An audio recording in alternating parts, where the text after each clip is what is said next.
तुमको अल्लाह ने आंखें दी, दिमाग दिया, सोचते क्यों नहीं हो? तुम क्यों धोखा दे रहे हो इन मुसलमानों को?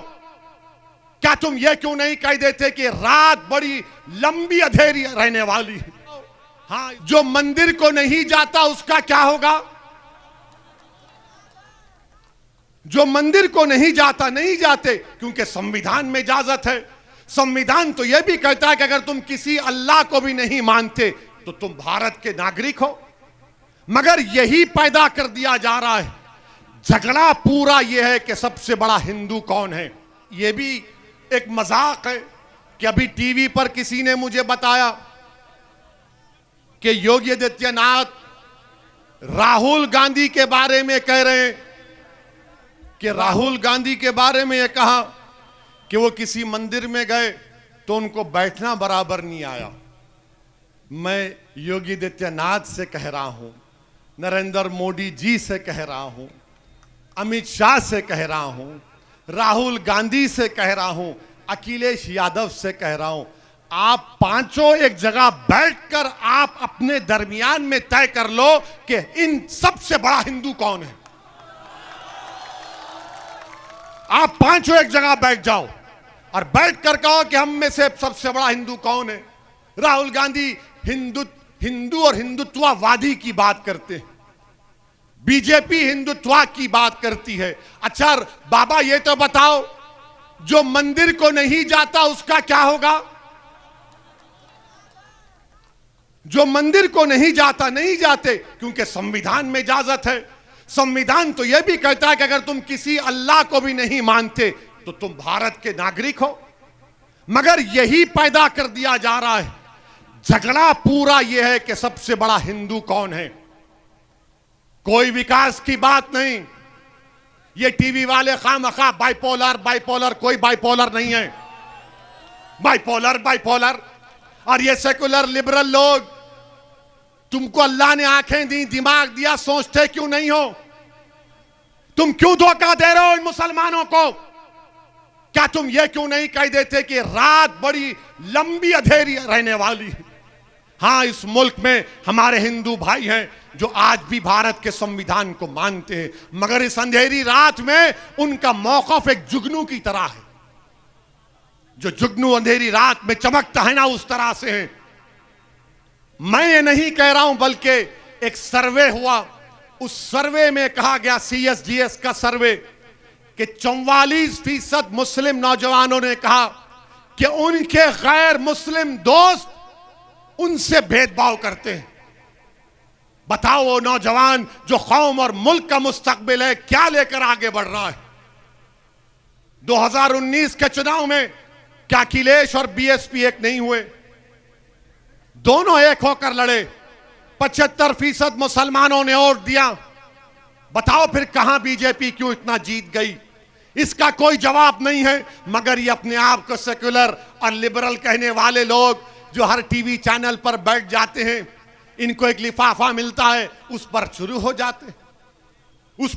जाते। जब हम मुसलमानों की हिस्सेदारी की बात करते हैं तो इनको लगता है कि MIM पार्टी लड़ाने की बात कर रही है। मैं लड़ाने की नहीं, मैं जोड़ने की बात कर रहा हूं।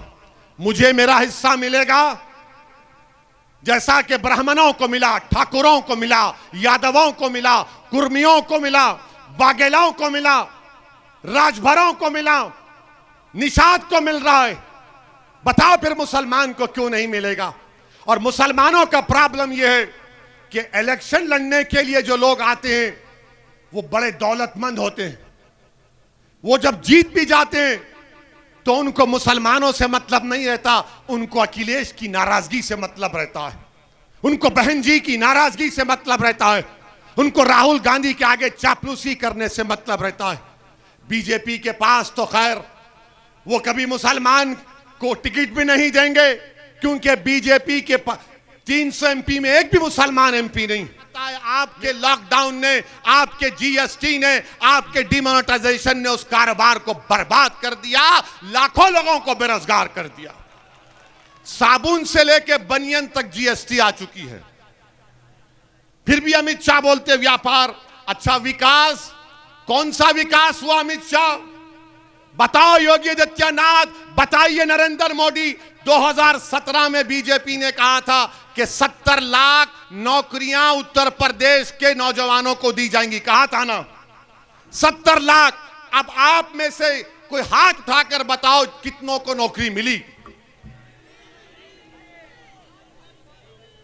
एक को तो मिली होगी, वरना इल्जाम मुझ पे डालेंगे कि ओवैसी ने भड़काऊ भाषण कर दिया। अच्छा, कितने नौजवानों को नौकरी चाहिए? हाथ उठाओ।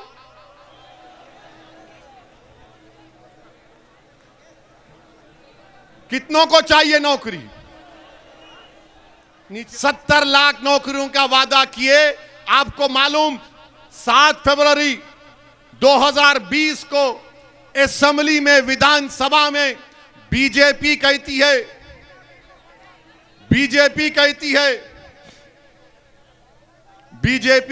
है विधानसभा में कि उत्तर प्रदेश में 33 लाख नौजवान रोजगार की तलाश में। कितना झूठ बोलेंगे मोदी और योगी? आप 6 लाख लोगों को नौकरी देने की बात करते हैं, आपने 70 लाख कहा था। नौकरी की बात नहीं करेंगे, किसकी बात करेंगे?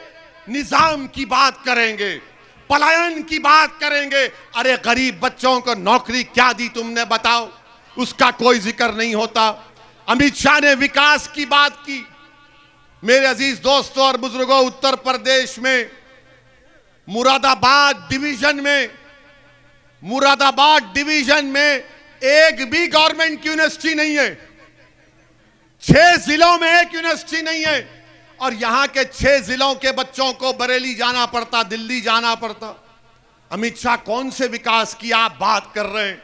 और फिर यहां पर इसी जगह पर आपने ये बात कही थी कि डिग्री कॉलेज चाहिए बच्चियों को। कुंदरकी में डिग्री कॉलेज आया? आपके विधायक से जाकर पूछेंगे तो वो बोलेंगे मैं क्या कर सकता हूं। अच्छा, रोड तो बना देते, ये रोड तो बना देते, इसमें खड्डे नहीं हैं? इसमें खड्डे हैं ना बाबा किए ना विधायक साहब किए। अब दोनों मिलके बोलेंगे नहीं, ओवैसी की बात का यकीन मत करो, वो जज्बात में लाता है लोगों को।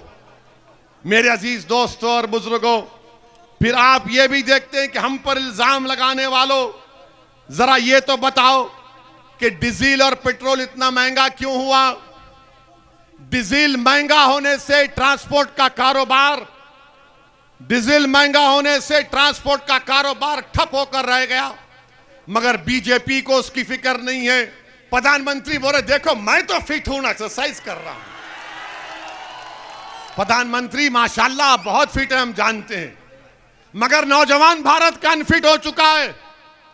नौकरी नहीं है, पेट्रोल डीजल की कीमतें आसमानों को छू रही हैं, मगर यही बोलेंगे कि ओवैसी को वोट मत दो, बीजेपी आ जाएगी। मेरे अजीज दोस्तों, जब बच्चा छोटा रहता है ना तो लोग बोलते सो जाओ वरना वो आ जाएगा, ये आ जाएगा। अखिलेश जी, मैं आपसे कह रहा हूं, बच्चा बहुत बड़ा हो चुका है। अब बच्चा मर्द बन चुका है। अब बच्चा सिवाय अल्लाह के किसी से नहीं डरता। अब बच्चा अपने फैसले खुद कर सकता है। अब बच्चे में सोच पैदा हो चुकी है कि जब आपको वोट डालने से आपकी जात और बिरादरी मजबूत होती है तो फिर 19% मुसलमान क्यों मजबूत नहीं होगा।